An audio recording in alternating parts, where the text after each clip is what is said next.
The easy way or the hard way? Simple, I was just reading a newspaper article online. You were reading a newspaper article. Yep. You were reading the newspaper. Yep. And you just happened, as you were reading this newspaper... Actually, it was on Facebook. Well, good morning everyone, it's Sunday, you know what that means. Welcome along to your daily chill out on Trains in World Free with myself and Simon. And as per usual, it's time to go to the trains. And we're going to conclude your American freight weekend with a run down the Sandpatch Grade. Where is it? There it is. And we're going to do this scenario right here. It is called Stars and Stripes. Complete the final leg of your journey back to Cumberland Yard whilst entertaining the rail fans at... I haven't a clue what that... I think it says Hindren or something like that. So grab your ticket, get in line, Sheldon be here as well to have some fun. And let's go entertain some fans.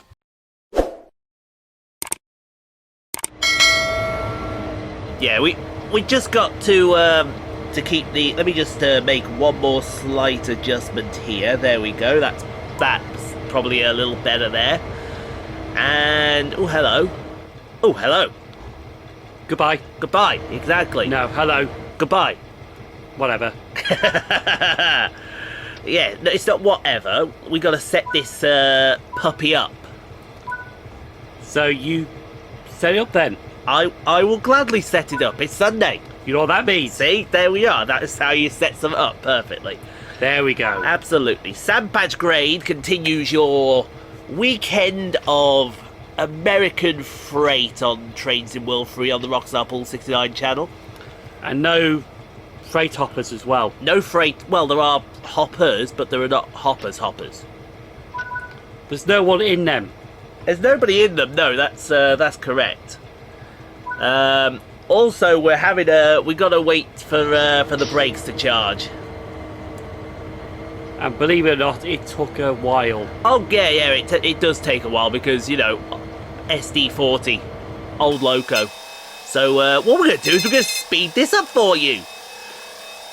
Did it take about 7 minutes? It took about 7, 8 minutes? 10 minutes to charge the brakes. 10 minutes? 10 minutes to charge these darn brakes. Do you think we're in fast speed? Oh, hello. That's what an American freight train looks like going at 100 miles an hour right there. If we're in fast mode, it'd be like... I just got to get it ready. Alright then, go on then. If we're in fast mode, what would it be like? Right, we've got to put the brakes on. We've got to get the brakes off. We've got to get the brakes on. We're going to have to wait here until we get the brakes on. No, if we're in fast mode, we'd probably be talking like this. Yes, because it's 8 times fast, is it? It's 8 times fast, exactly. Like, everyone would be like... that would be where Tico would come along and he'd be like, what the f is that? Goose Lord. Goose Lord, man. Have a word. He's stealing my quotes again. He is. And, right, groups of rail fans have gathered at Heinemann to watch the train pass. Make sure to give them a good show. A group of rail fans? Yes. Mistakes were made. Mistakes were made because they came out in the night. Yes. You don't come out in the night for this move. You come out during the day. Unless, of course, the night around Heinemann is great. Where is Heinemann on the map? Oh, there it is. It's over there. So, yeah, as you can see, we've got to go through all this twisty stuff on the downhill section of the Sandpatch Grade. And then once we turn that last corner, it's 50 miles an hour all the way down into Cumberland. That's when we can open this bad boy up. There'd be no sausages waiting for us. There would be no... Do you know I had something from the Co-op the other day? Okay. I can't remember what it was. I was coming back from a trip. Now, which one would that have been? I'd come back from New Street early. That would probably be the Snow Hill Showcase. Where did I go Saturday? Yeah, it'd be Snow Hill Showcase that I did. Was that with those moves, the HST and the 47? Yes, that was with the HST and the 47, that was, yes. I stopped off at because I'd had nothing to eat all day. I stopped off at at the co-op. And I thought to myself, oh, what could I have? Just something quick, you know. Got in to the co-op, went to the usual places I go to first. So you know, the pasties and the sausage rolls. Yeah. Everything there was not on sale, so I thought, okay, forget that. Go have a look at the reduced section because you know, might be something there. Yeah. Absolutely nothing in there. So then I go back down the line because I'm thinking to myself, I need something here because you know the old. This is why you always get something on the move. This is why. But then I saw 3 baskets in there, in the freezer section. Well, not the freezer section, but the chilled section. Yeah. And one of them was, well, there were 3 things actually. There was a bacon and sausage roll. So a sausage roll which had bacon in it. Was the bacon wrapped around? Yes, the bacon was wrapped around. A Pigs in blanket wrap. A pigs in blanket wrap, essentially. A sausage and black pudding roll. So they mixed the black pudding in with the sausage. Interesting. I thought to myself, no, probably not the best idea. Cold black pudding, no, thank you. And then I saw a Cumberland sausage roll. Okay. Now I thought to myself, you know what? We like a bit of Cumberland sausage when we go up north. That reminds me whenever we go to Carlisle, you know what we got to do? Go to Branston's. Goes to Branston's, get about 2 or 3 trays, bring them back, and hope that the cellophane doesn't rip. So we have to use yellow tape from Avanti West Coast to fix the bloody packaging. Did that happen once? Yes, it did. Yes, true story. This is, folks. This is a true story. This actually happened. I think it was either I was bus spotting with Phil, or I was doing diverts for the East Coast Main Line. But I went to Branston's. I picked up 2 massive trays when we had all the family here, all the grandparents that are no longer here, long rest them. We used to get 2 massive trays of Cumberland sausage. Did we not? Yes. I put them in my bag. A few hours later, one of these cellophane packages had ripped open. I thought to myself, oh, it'll be fine. It'll be fine. No problem. I get on the train and half the packaging is gone. So half of the Cumberland sausage is exposed. Yeah. And half of it's wrapped up. So I'm there like, oh shit, that's not good. That's not good. That's not going to get back in one piece. That's not going to get back in one piece. So I turned around to the train manager. And this is another funny story actually, because the train manager came out, he checked the ticket, he was like, I know you from somewhere, where do I know you from? And I'm there looking at him, and he's looking at me back. And he goes, I know you from somewhere. And he said, have you had a problem here? I said, yeah, rapper. He said, we've got some tape if you want to get it fixed. I go, yeah, we'll take some tape. And he comes out with this big roll of yellow electrical tape. No word of a lie. And then, for the next 30 minutes or so, I'm there on an Avanti Pendolino from Carlisle. Was it Virgin at the time? No, it was Virgin at the time. You are absolutely right. Virgin Trains. Virgin Trains at the time. I'm there and I'm wrapping up this and he was like, "Did you get it fixed?" I goes, "Yeah." And you can see half of the package there is clear cellophane, and the other half is yellow tape which says "Do not enter." I kid you not, it was hilarious. and then he comes back. I give him the take back, and then he says, "I still know you from somewhere. Where do I know you?" And the whole journey down to, because I think at the time they did the changeover at Preston. Usually you do. Yeah. And the whole time I can see him poking his head out the door, and he's like, I know you from somewhere. Where do I know you? Yeah. And we got to Preston. He was like, have a safe journey. I was like, yeah, have a good rest of your evening and whatnot. So then, a few days later, I get a message on the transport hub. Yeah. And I can't remember the profile name at the time, because, like I say, this was about 6 years ago now. And literally out of the blue, because I'd uploaded... No, it was Carlisle for diverts at the time, because we didn't do buses. I wasn't into buses then. It was Carlisle for the diverts. I put up Carlisle diverts. And then out of the blue, here's this comment.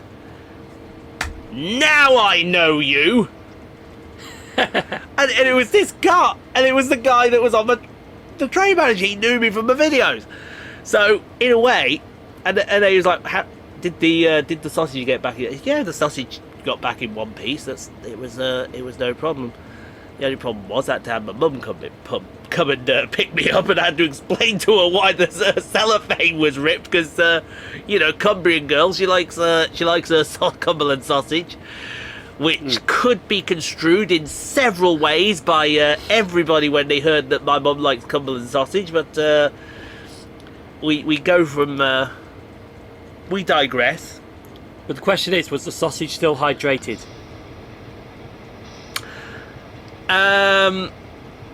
Again, we could go about that one of two ways. Would you care to elaborate on your hydrating sausage, sir? You know where that's from? No, I don't actually. Shay. Oh, of course, yeah. Sorry, was it one of his Chernobyls? Yeah. Yeah. When Anton goes, got to hydrate the sausage. Got to hydrate the sausage, and then afterwards he's dancing around like.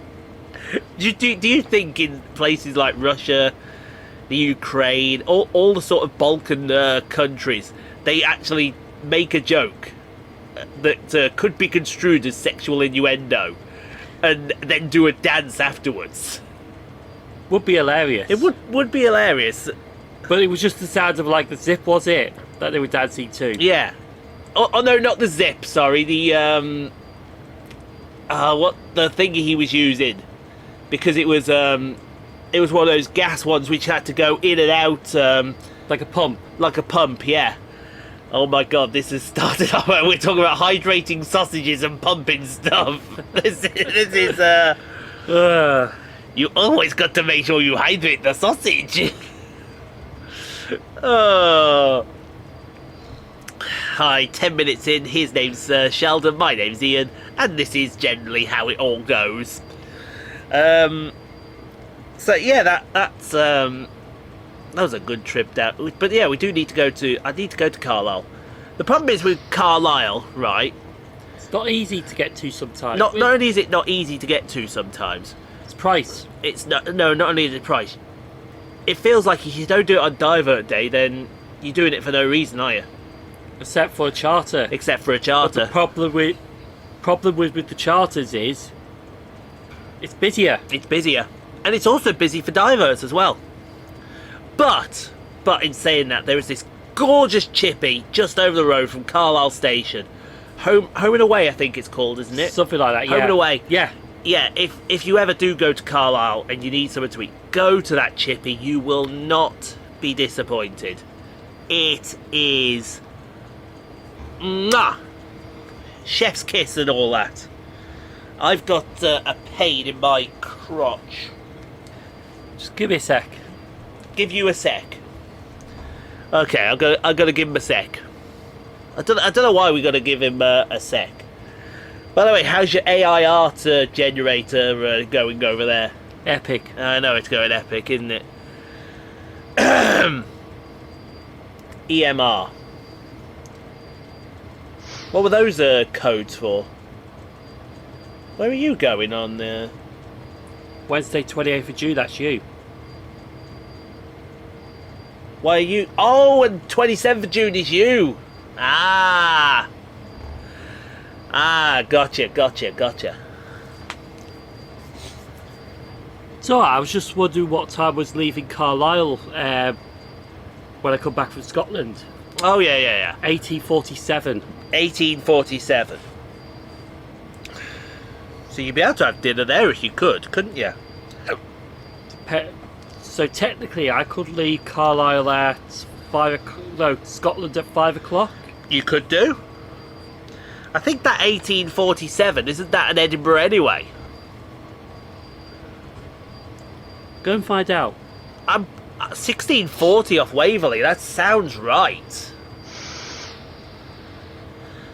No, 1640, no. It's not 2 hours to Carlisle from Edinburgh. Yeah, it's an hour from Glasgow, isn't it? But we don't do the ones via Glasgow, so it's got to be hasn't it? It's got to be Edinburgh, surely.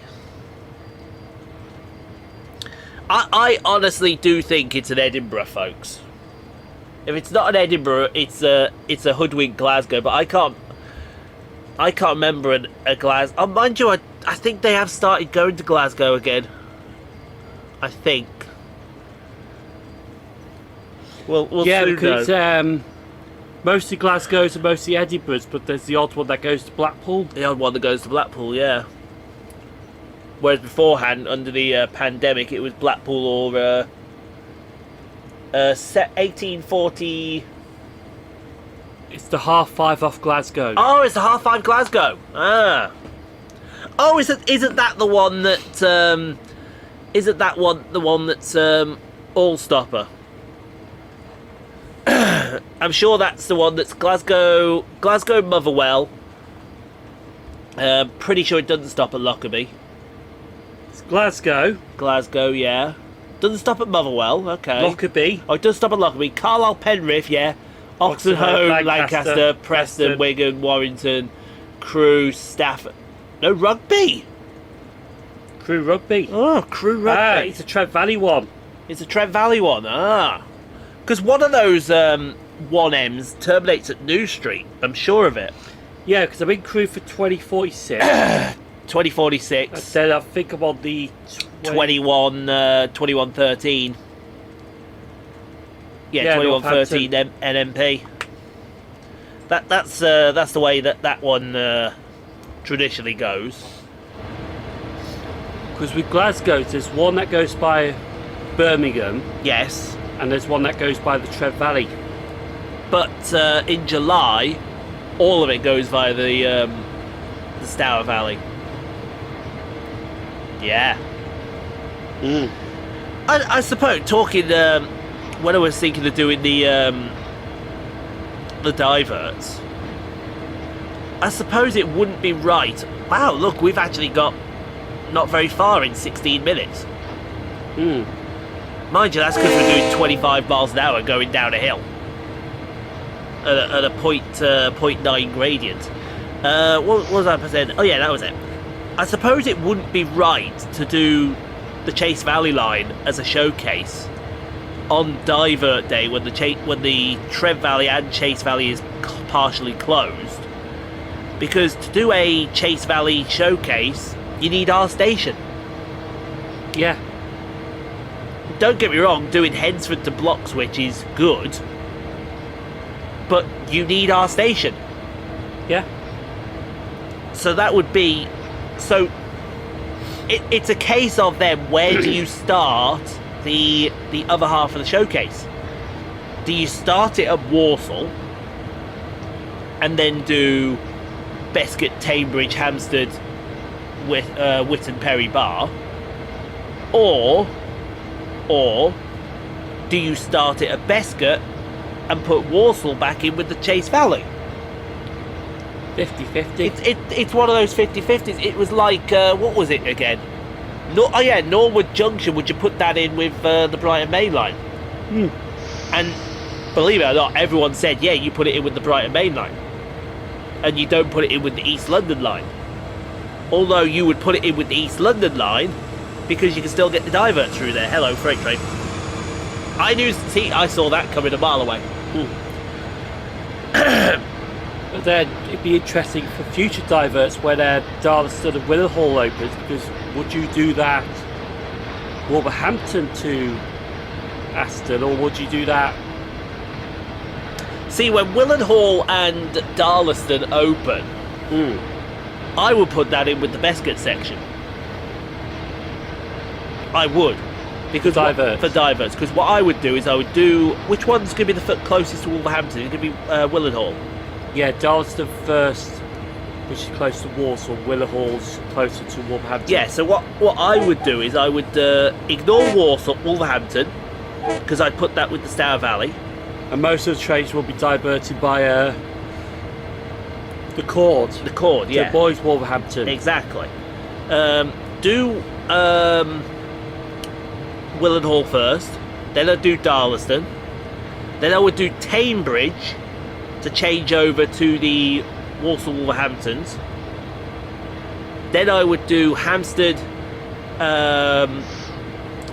Tamebridge, Hampstead, Whitton, Perry Bar. Oh, no, I would do Aston as well. I would make sure that Aston is locked in with... Because don't be wrong, doing Aston on cross-city diverts with the cross-countries is alright, but you get one in each direction. Doing it with the Trent Valley diverts, you get the one cross-country, but then you get all these Pendolinos that come in afterwards. Yes. So that is when you... Dudderston, you can't, because they turn off going down the Cord to Stetchford. That's right. But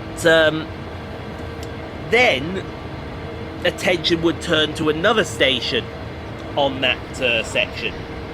And this one is a very valid question.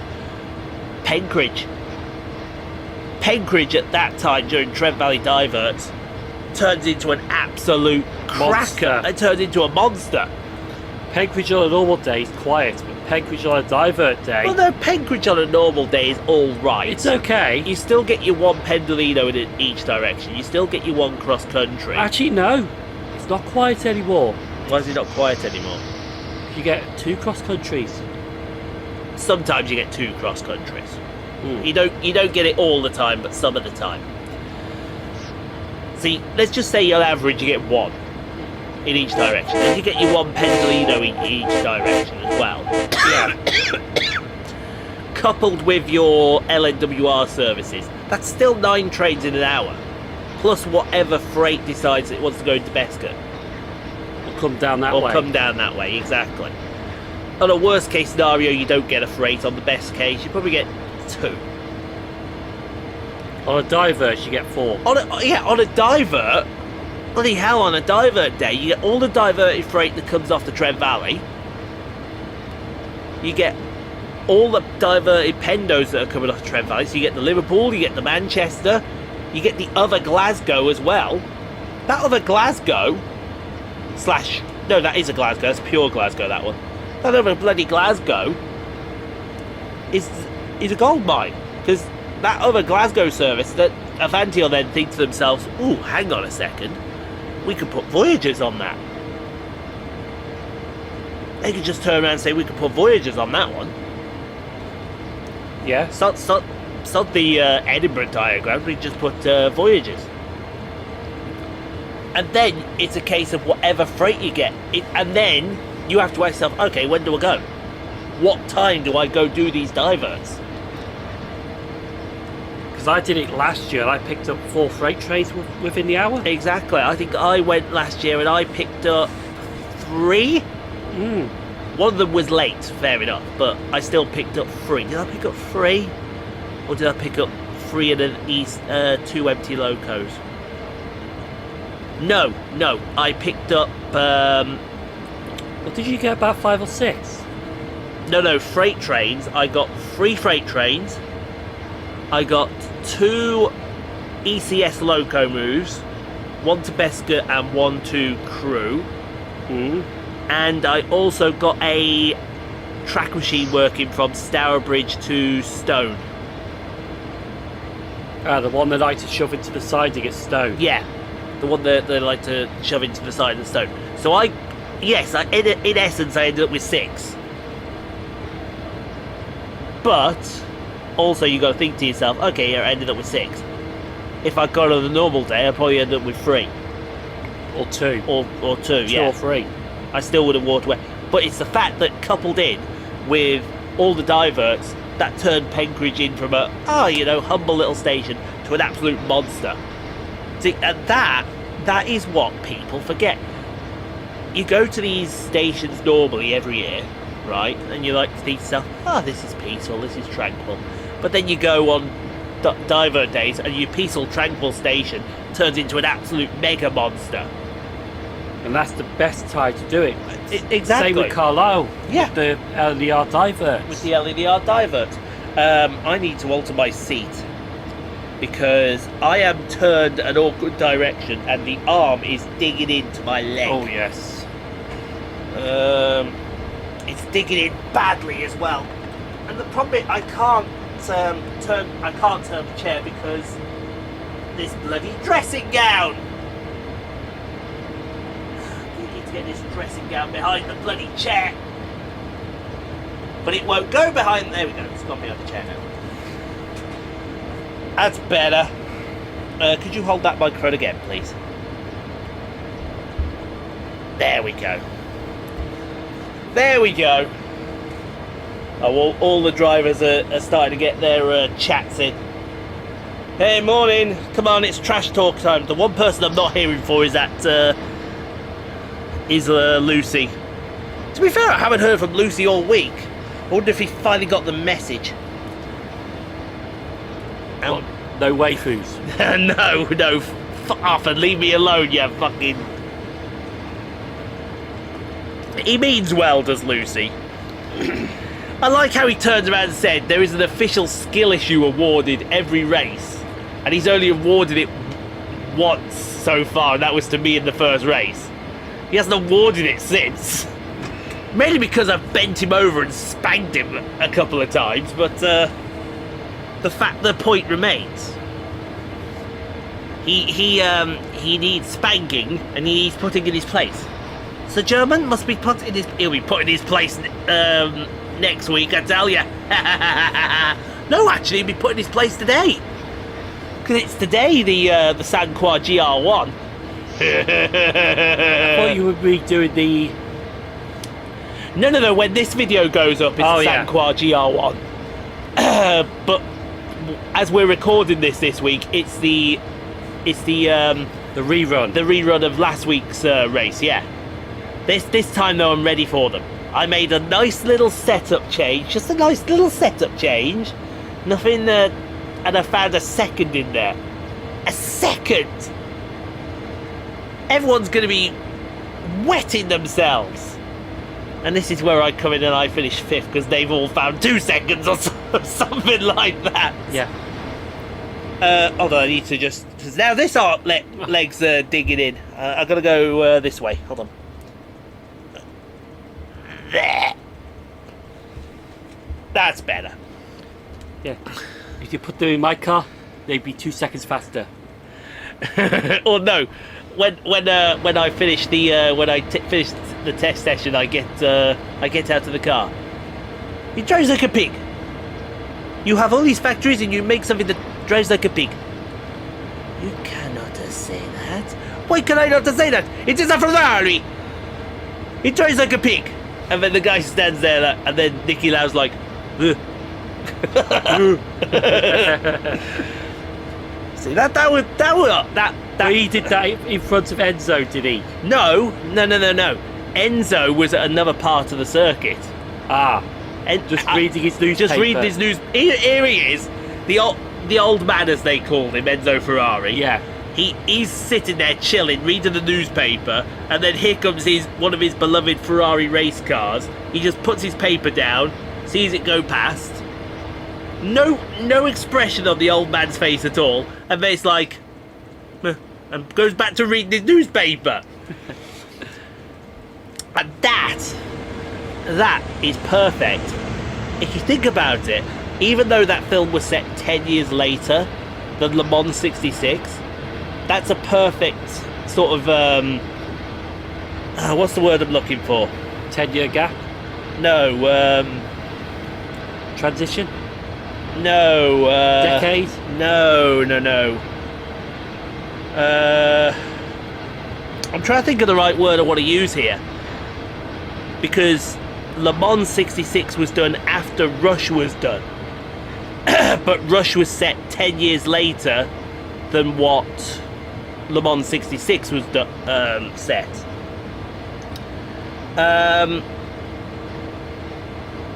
No, I can't think of the word I want to use, but Le Mans 66 showed what Rush showed, and that was the old man didn't treat Ferrari as a business. To him, Ferrari was his life. He dedicated his life, did the old man, to being the very best. Yes. To being the very, very, very best.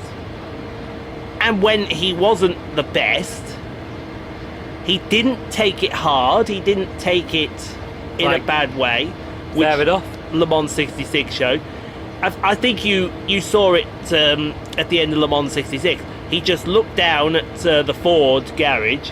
He put his hat on, he put his jacket on, and he was like, yeah, okay, you got me. You were the better man on the day. You were the better man on the day. I guarantee you now, right, if the old man was looking down, he saw the state that the Ferrari F1 team is in now, he would be he would come down and he would give them all an Italian mouthful.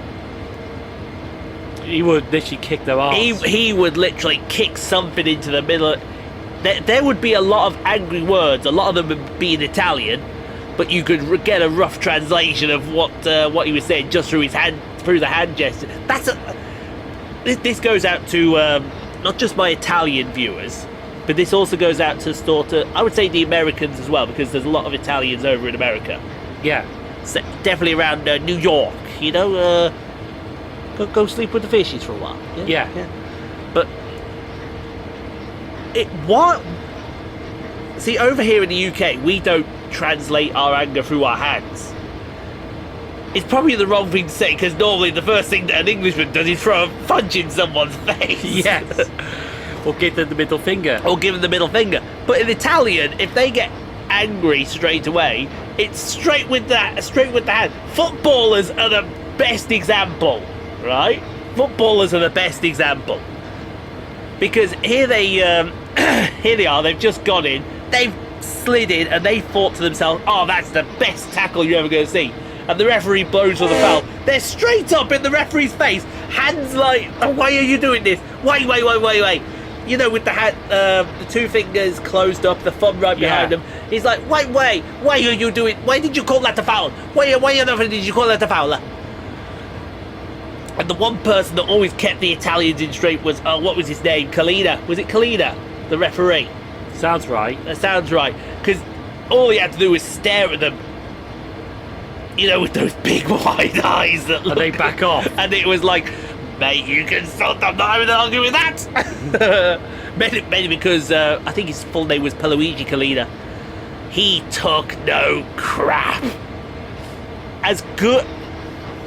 Let me assure you, right? Every time there was a European game, it doesn't matter if it was Champions League. What was it called before? UEFA something or other.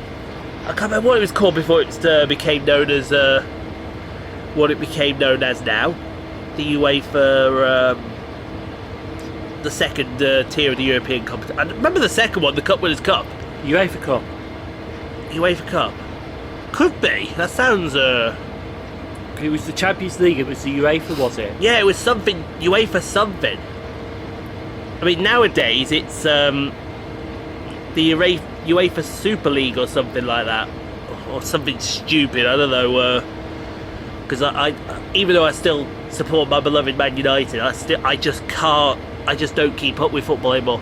It's not because I don't like watching football anymore, it's just because, you know, back when I was 15, 20, 25, football mattered. Now I'm 40, it's like, Man U lost. Okay, on to the next one. I think that just comes with age. I'm an old man. I'm 40. Unlike these diehard fans, which the team loses and they just go ape shit. No, that's a Millwall fan on a Friday night, sir. That's your traditional Millwall fan. They'll be pulling their seats out of the stadium, throwing them at West Ham fans, and the West Ham fans. It's like that referee because I don't know what the whole story was. But apparently, Oh, Anthony Taylor. yeah, Yeah. but he did something in one of the games. Yes. So what had basically happened was, it was Roma against Sevilla, because that was that's the cup I'm on about now. I can't remember what it's called. I think if I'm right, Roma won. No, Roma can't have won because it was the Roma fans. So I think Sevilla won. Yeah, But Sevilla won, being awarded a controversial penalty. yeah, And Anthony Taylor, he's not our best referee, shall we say. He's a very controversial referee over here in the UK as well. yeah. And on this occasion, even the pundits were saying, "Oh, you might have got that wrong there, mate. You might have got that wrong." And it ultimately cost Roma the match. Now you would think, okay, yeah, final of the competition, your fans would be annoyed, whatever. Yeah, but they were like annoyed on a different level. Oh my god, they were waiting at the airport for him. I saw that clip because someone decided to throw a chair after he left. Hold on, whoa. They threw the chair after he left. Well, yeah, they got him out of the way, but then someone just grabbed the chair and you saw the chair float in the air. But surely if you wanted maximum effect, you wait till he was right in front of you. Oi, Anthony Taylor, on your head. Boom! You know what I'm saying? Yeah, And he decided to wait till he was about halfway down the corridor. Oh, here's your chair, don't forget it. I just don't get these football fans sometimes. But no, the problem with that was they didn't give Anthony Taylor any security. UEFA just let him go through that airport on his own. That right there shows how much disdain UEFA have for the English game. I guarantee you, if that was a referee from France, from Germany, he'd have been protected to the nines. But because it's a referee from the UK, No, I did think I saw security afterwards, though. no, that wasn't security to make sure he got through once Was again. it airport? That was airport, yeah. Ah. That was people at the airport. But no, I guarantee if that was someone from France or someone from Germany or someone from even Italy or Spain themselves, they'd have been protected to the nines. But because it was someone from the UK, nah, you're right, mate. Go sort it out yourself.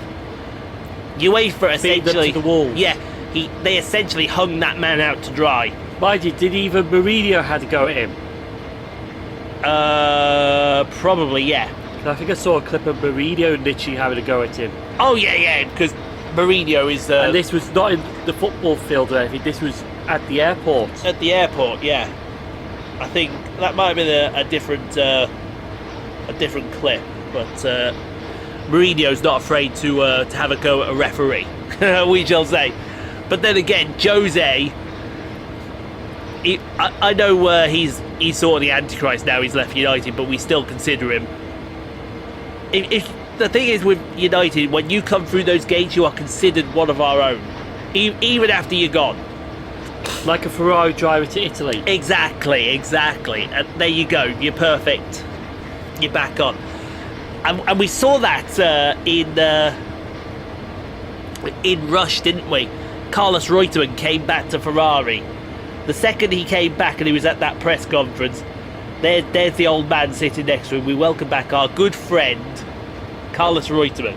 Or was it Clay? Oh no, Clay Rigazzoni, sorry. Yeah. Clay Rigazzoni. See, you corrected me on an F1 thing. How do you feel? Now you feel epic. Yes. Yeah, we welcome back our good friend, Clay Rigazzoni. The second he left, the knives were out and they were right in his back. He was like, get out of here, you son of a... But no, it was like... And now introducing our new friend, Nicky Lauda.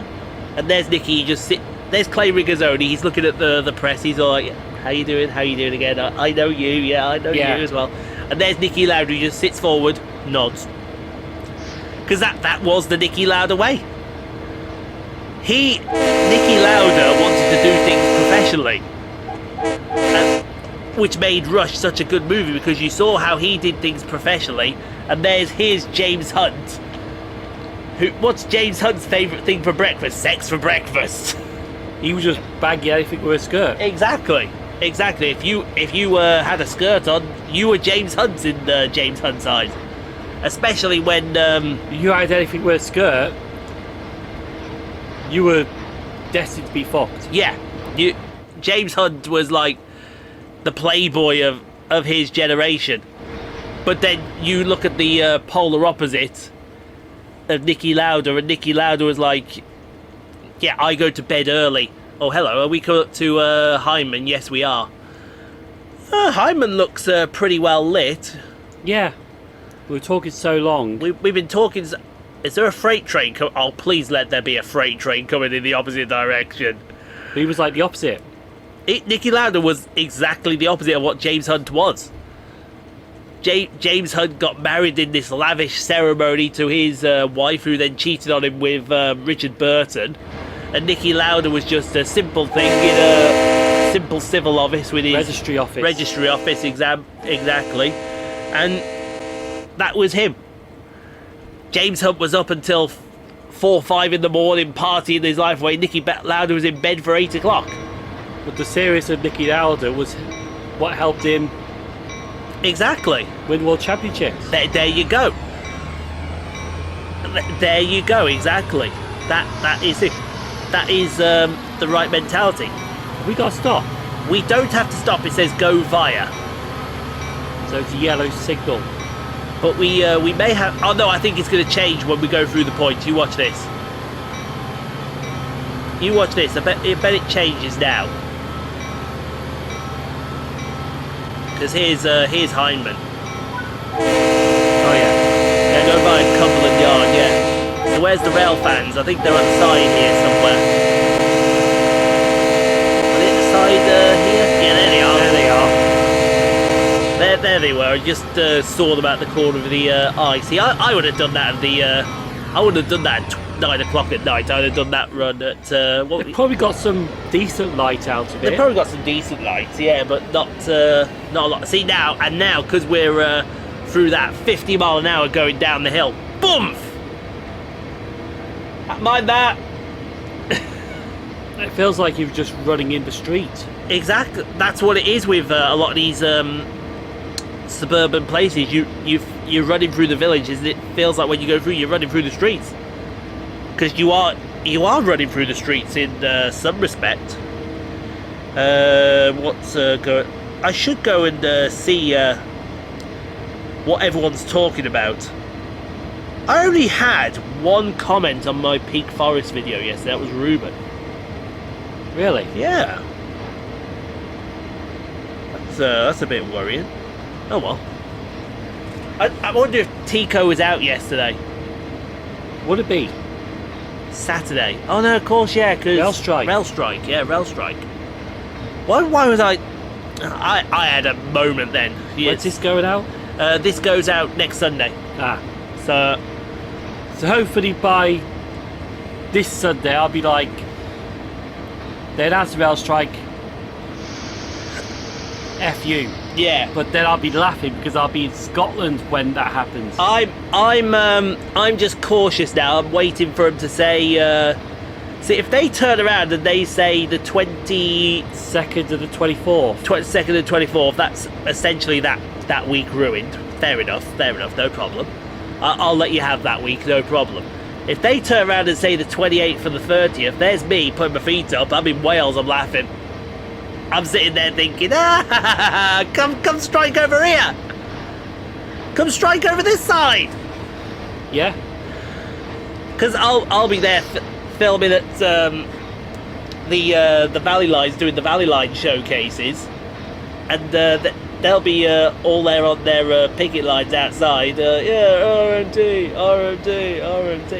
At that point, I'll go to. It's like, because we have heard sources that they're going to strike on the 22nd and 24th. Yeah. But they're not confirmed. They're not confirmed yet. But that's where they got the week off. Yeah. That's where they got the week off work. It's why now I'm putting most of my days out on the Monday. They never strike on a Monday. They never. Why do you... Though probably now one of these there lot is watching this video and they're like, right, we're going to strike on Mondays now. That's the thing, they never strike on a Monday. It's always either a Thursday or a Saturday. Thursday, Saturday, I can never understand Thursday. The odd Friday, the odd Wednesday. Yeah. They used to strike on Tuesdays. But I can never understand why for Thursday. You know what I'm saying? Thursday, Saturday I can understand. Weekend, yeah. Weekend. But Thursday? Because all you're doing is just creating a late start for the Friday. It doesn't hurt anyone. Surely if you were going for maximum effect, you'd go, right, okay, then Friday and Sunday. Surely. Because then Friday stops people going away for the weekend, and Sunday stops them coming back. Yeah. Mind you never see a strike on a Sunday. You never do. Speaking of, I got a response back to that question. It wasn't one of those angry responses. It was actually a civil one. A civil one. Let me pull it up. Let me just stop that here. Let me pull it up. About why did you ask 3 years ago and all that? Yeah. There we go. Here we go. So I put, because the RMT were all like, rail workers worked through the pandemic to keep other key workers and essential rail freight moving. As such, they and other essential key workers were the quote-unquote taxpayer during the COVID period. With this in mind, is it fair that they should go 4 years without a pay increase at all? To which I replied with my open question to them. With your last statement in mind, so we're talking about the fact they've not had a pay rise in 4 years, why didn't you ask 3 years ago? Why didn't you ask 2 years ago? You could have asked a lot earlier. Chances are it would probably be resolved a lot earlier as well. Yeah. And I think that was a very fair, very honest question to ask them. And one of my friends replied back, 2 or 3 years ago was the COVID pandemic. Wouldn't it be pointless to strike whereas minimal passenger numbers existed? You could argue that. That's a fair comment. That's a fair comment back. But on the flip side, surely if you were going to hurt the government, you'd take us trains away.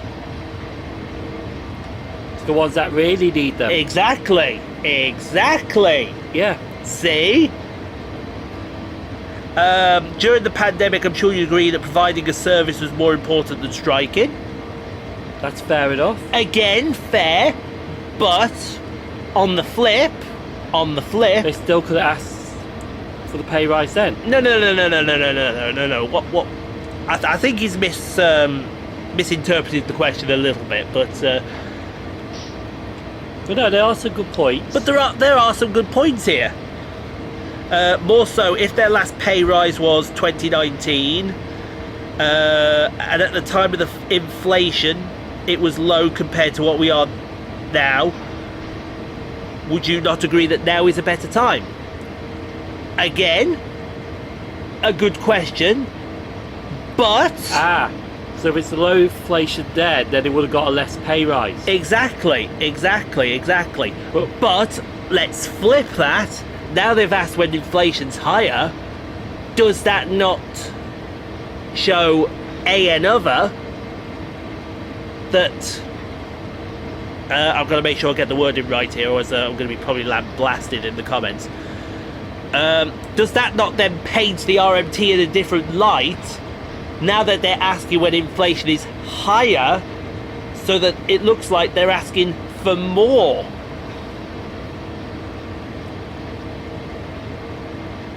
See, I guarantee now, and I don't say this, that if they want to strike for pay conditions and I forget the other one they're striking for as well. It's pay conditions and job safety. Job safety, that's it.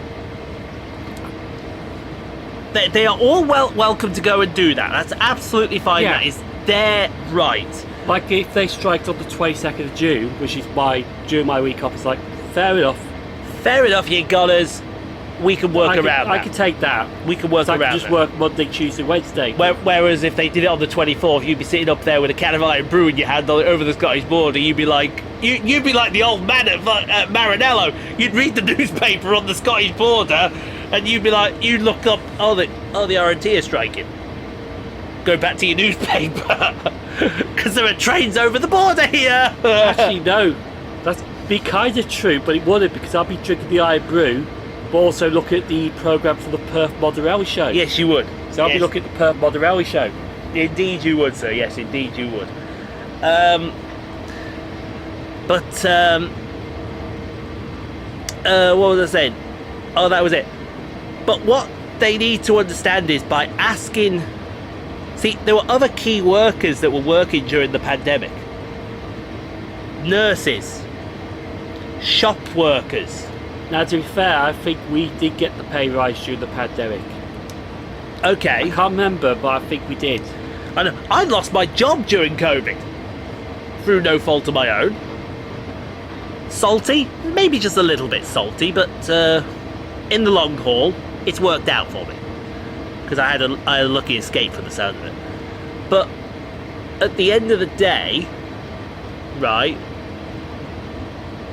surely if they were going for maximum impact, surely, and this is what they always say, they strike for maximum impact. Like with Eurovision. Like with Eurovision, the FA Cup final, Beyonce concerts, etc, etc, etc. Surely... Cheltenham Festival? Yeah, Cheltenham Festival as well. They got the Cheltenham Festival. And don't forget they got Christmas. Oh, did it kick off then? But no, back to my original point. Surely, to God, striking during COVID would have been absolutely... Sure, yeah, it may have made them look like complete BNs. But then they would have got their point across to the government and said, hello, look, you've got no trains now to take key workers anyway. What are you going to do now? Yeah. But I think during that time, I think there was a lot of people that were being selfish as well. Yeah, there were a lot of people. But again, a flip, because I saw a comment on there yesterday. Nurses weren't striking for higher pay during COVID. Nurses got on with the job. Nurses, to their credit, still get on with their job today. And they're probably one of the most... they're probably one of the businesses that get bent over so much it's unbelievable. With all the conditions that they put up. Oh yeah, especially with those two paramedics that ended up going to OnlyFans. Yeah. Because they were driving an ambulance £7 an hour, getting stressed out. Yeah. They weren't happy with it, so they went to OnlyFans, and now they're making about 4 times more than they do, and they enjoy life because it's stress-free. Okay, so we can go about this one of 2 ways, both of which are probably going to end up with you being roasted so hard in the comments it's unbelievable. You understand that, don't you? Yes. Are you really sure you understand that? Yes, I do. Okay then, if he understands it, we better do it then. So yeah, like I said, we can go about this one of 2 ways. Okay. We can go about it with a series of rigorous questioning, or we can go about it with you just coming out and telling us why you knew that information. Okay. So how would you like to do it? The easy way or the hard way? Simple, I was just reading a newspaper article online. You were reading a newspaper article? Yep. You were reading the newspaper? Yep. And you just happened, as you were reading this newspaper... Actually, it was on Facebook. Now, so I've caught you out lying already! No. No. Do we have to rewind it literally 30 seconds back in the other direction to you saying you read it in a newspaper? The article was on Facebook, so I clicked on it, which was a newspaper article that was on Facebook. But was it a newspaper article? Yeah. Which was on Facebook because someone shared it. Do I have to go have a word with our good friend from Manchester to pop up right about now, okay, and to mutter those immortal words about you on YouTube? This will go out on YouTube and you will be proved wrong. Do I have to go and have a word? No, because I was on Facebook just scrolling down And then... Because sometimes people share newspaper articles, do they? He is digging. He is digging.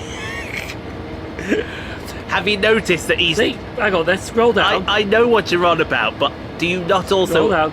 Scroll down. Can I finish? Scroll down. Don't. See, people share website links. Yes, I know.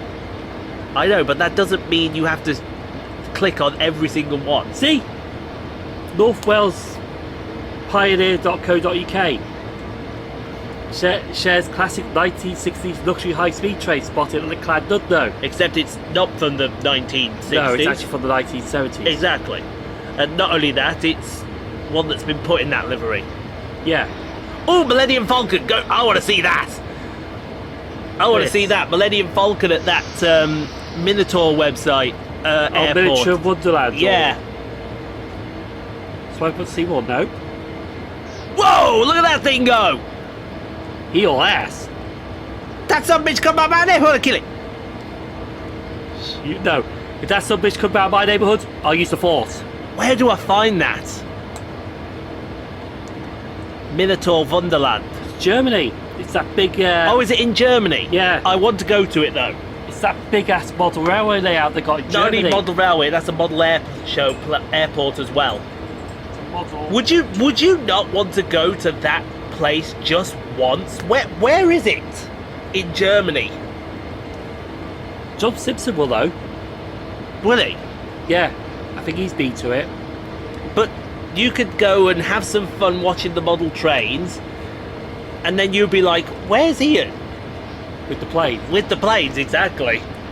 No, that would be the perfect April Fool's joke for the plane channel, for the plane videos. Explain. Well, you know you do the airports. Yes. Well, you could just be there filming all that. I couldn't I? Just make some random stuff up. No, seriously though, I want to start learning to drive so I can get to these airports on my own back and not rely on the trains. Because then I'll be able to go to, you know, I go to one location because it's easier. Yeah. For example, Heathrow, you go to Myrtle Avenue because I can just get the bus there. Or the tube. Or the tube, exactly. But I want to be able to go to location, say for example, Birmingham International, East Midlands Airport. I want to be able to go to them locations off my own back. I mean, East Midlands viewing area it's fine. You can get the bus there. You've got to rely on Diamond, but you still get the bus there. But for somewhere like Manchester Airport, there is one viewing area I want to go to. Shadow Moss, around that area. You got to. How do you know this area? If this is the area, can you pull Shadow Moss up there? Because this is actually the area I want to go to. I should go to when I go do. Kind of, but not. I'll have to do it. Oh no, actually, I can just go on YouTube. You can just go on YouTube, yeah, can't you? Go on YouTube, but I can. As long as you're muted. Muted. He's muted. Okay. But no, I can go to like videos. Yes. Just scroll down. This could be interesting. This one. Because this video is technically not out yet. Okay. Where planes meet the trams. No, this isn't it. I don't think. Just we'll see in a second though. Yeah. Hang on.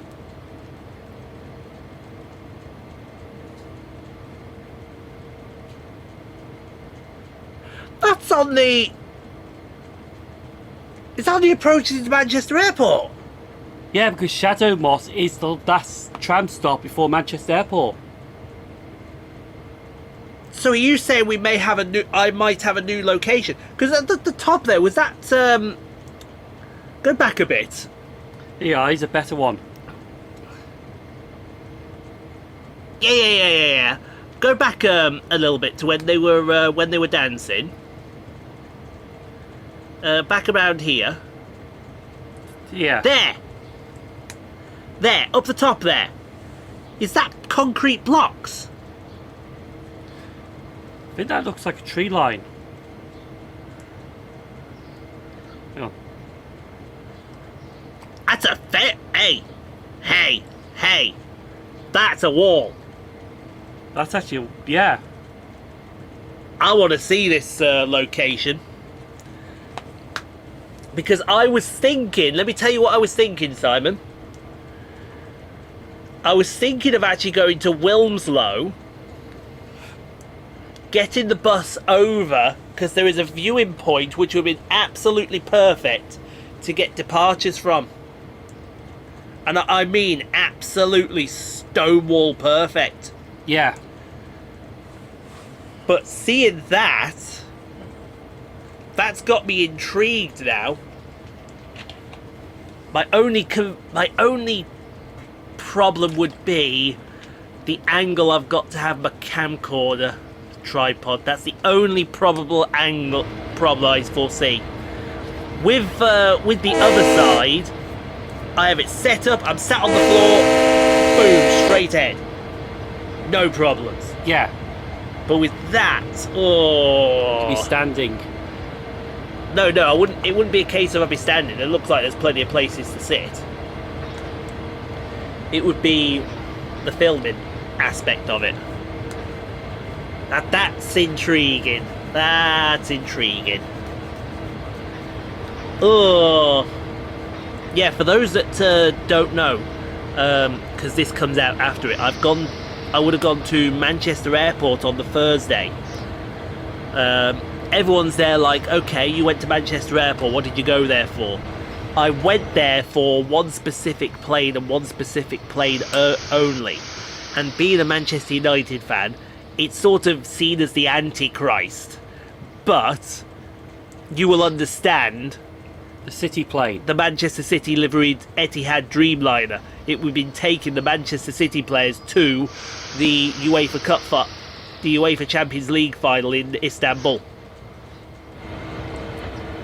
And of course, Etihad doing the Etihad things, because they're sponsoring Manchester City, Etihad Airways, they've got their livery there. If I showed you the location, you'd understand with me, yeah, this is a banging location Yeah. to get it. Especially if the sun's right. If the sun is right, everything can come out perfect. Plus, as well, no wind. You'll be able to hear the scream of those engines as well as it powers down the runway. I would literally be sat in probably the perfect place. Oh yeah. Literally sat in the perfect place. But it would need to work. Anyway, we're coming into Cumberland Yard now. Yeah, you're coming to stop nearly? Yes, we've got the stop is in 9,000 yards or so. Or feet, I should say. They do it in feet over in Spanky Doodle Land. Besides, I've got a surprise lined up for you at Cumberland Yard. Oh yeah, you heard that you said there was a joke.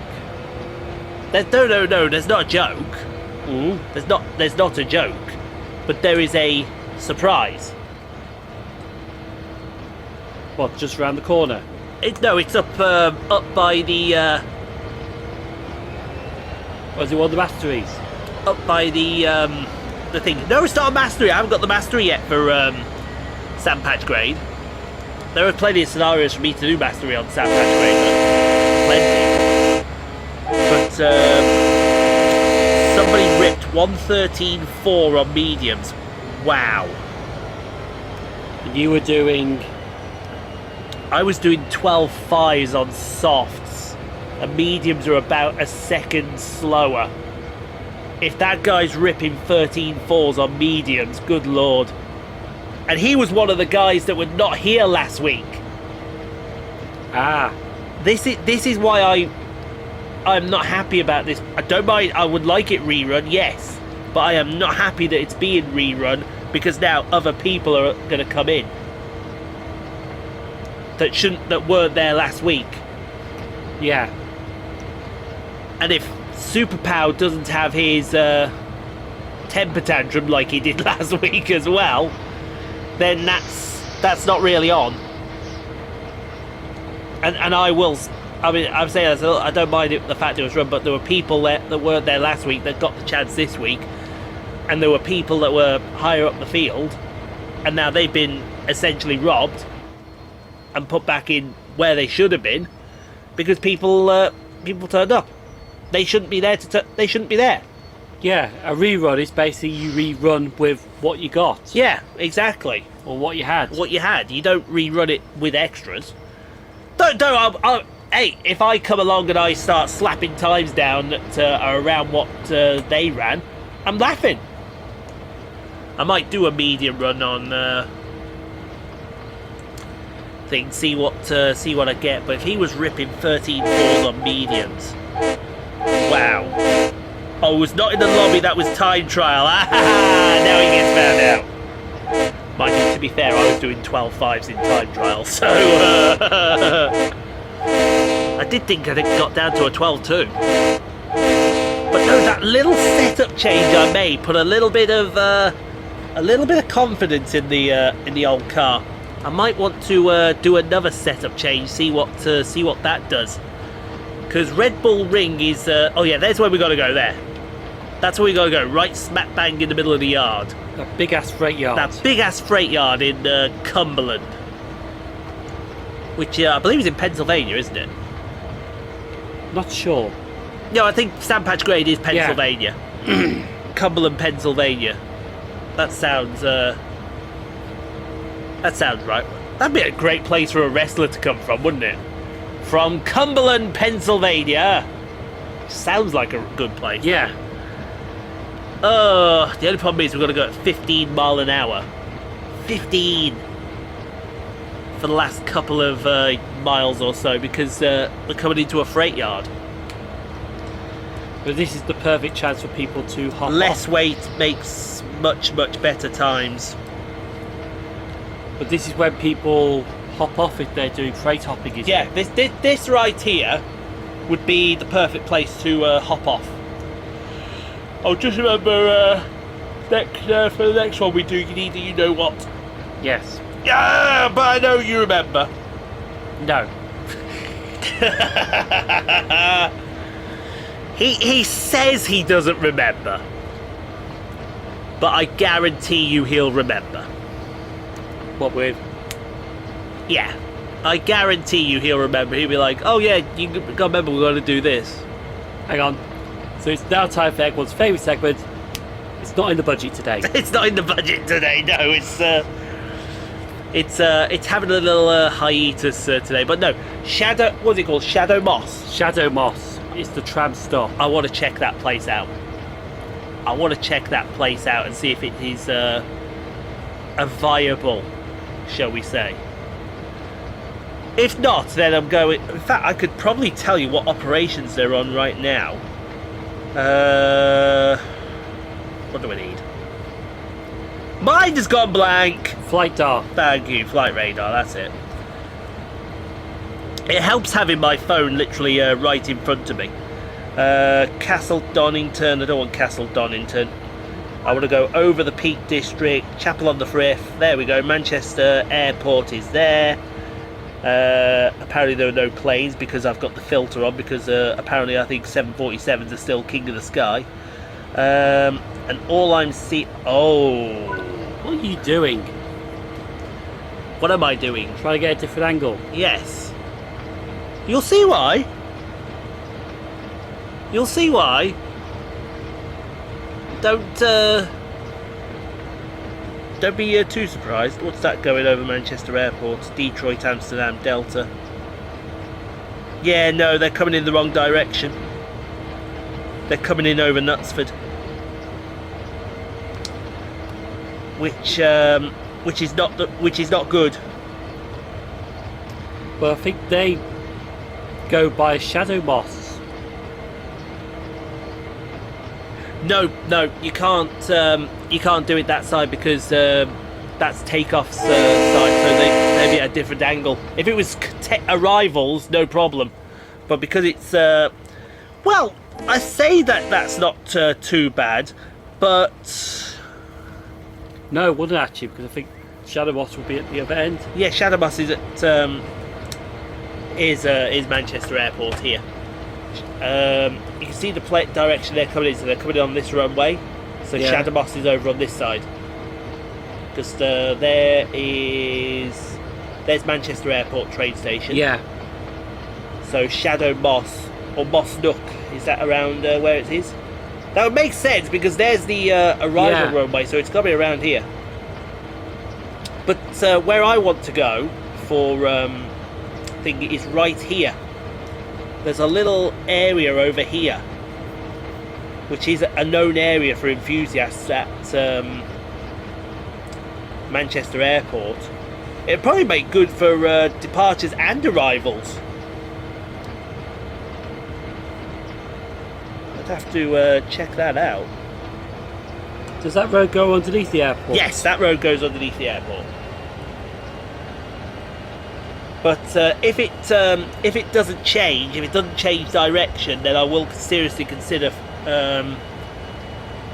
not going on the Thursday. Seriously consider it, because I would rather that they took off that way.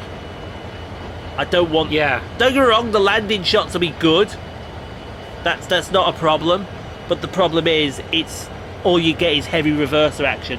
I want it giving full berries going out to the airport. Because I would literally, there is a video, I can't remember who it was. Was it Casey Planespotted who did it at that location? And you can, now I see him. See who? I see it in the distance there. Do you not see it? Those little Lights. light show. That's fireworks. Excuse me. Have you not got what the scenario is done now? Stars and Stripes. Because today's date would be 4th of July? bingo. So you're doing this on the 4th of July? Yes, so we are. Which is ironic because we got Loco 3006, not 4006. Or 4007, I should say. But you can see the fireworks off in the distance there. We got to. So this is the day when Will Smith kicks aliens. Yes, it is. And there's where we got to go. Hopefully, we get a good screenshot with the fireworks for you. Hopefully, he says. But then we'll be able to bring this scenario to a close, and we can get ready for next week, because we had slow freight this week. Next week we're kicking up the speed. We are kicking up the speed next week. Maximum speedage. Maximum speedage next week, because next week is the Schnellfahrstrecke Kassel-Würzburg on the Saturday, and on the Sunday it's High Speed 1. And I have already seen a lovely scenario for you all on Saturday. Lovely scenario. You know what that means?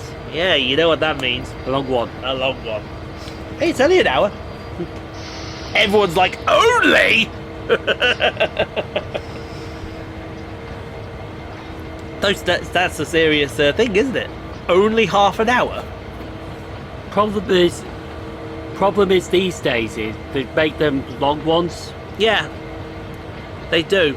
Well, you say that, Some and don't, some then do. East Midlands, the Midland Main Line came along, home a bit, with a bunch of 20-minute scenarios that we could probably do in one sitting, and then there's that hour-long one that's just sitting there.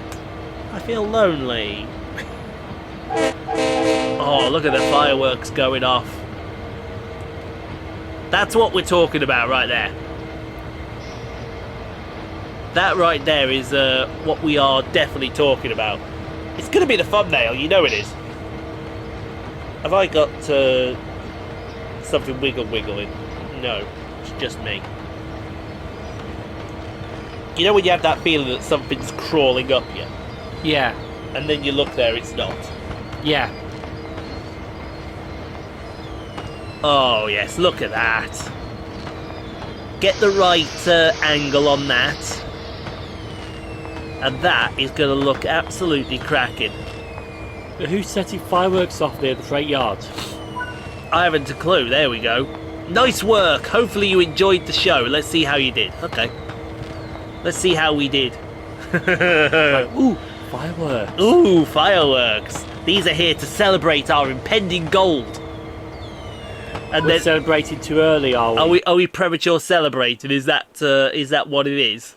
Nah, of course we're not premature. We don't prematurely celebrate things. We don't do anything prematurely on this channel. Well, you might when you see 37 cheerleaders, but that's a different kind of prematuration altogether. And there you are. There is today's word of the day. Prematuration. A word that I completely made up off the bat, and I would like to copyright it. You heard me. I want to copyright prematuration. Well, you do that yourself then. Thank you very much. No problem. So next week, Schnellfahrstrecke Kassel-Würzburg on Saturday for you all. We're going to take the DB 401 on a high-speed run down to Würzburg. But in the meantime, folks, with the playlist all around, go check out more Rockstar Pool 69 content, and I'll give this doofus the last word. Danke. Thank you.